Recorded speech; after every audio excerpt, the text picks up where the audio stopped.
నమస్తే పెద్దాయనా, ఎలా ఉన్నారు? నేను బానే ఉన్నాను.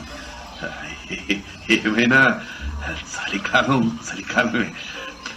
అవును, అందుకే దీన్ని కొంచెం హాయిగా అనుభవిద్దామని. అనుభవించడం అంటే అదే మీ అమ్మాయిని తీసుకుని బయట కాసేపు తిరిగొద్దామని. ఆట ఆడుతున్నావా? ఏ అప్పట్లోనే ఆడుకున్నాం కదా.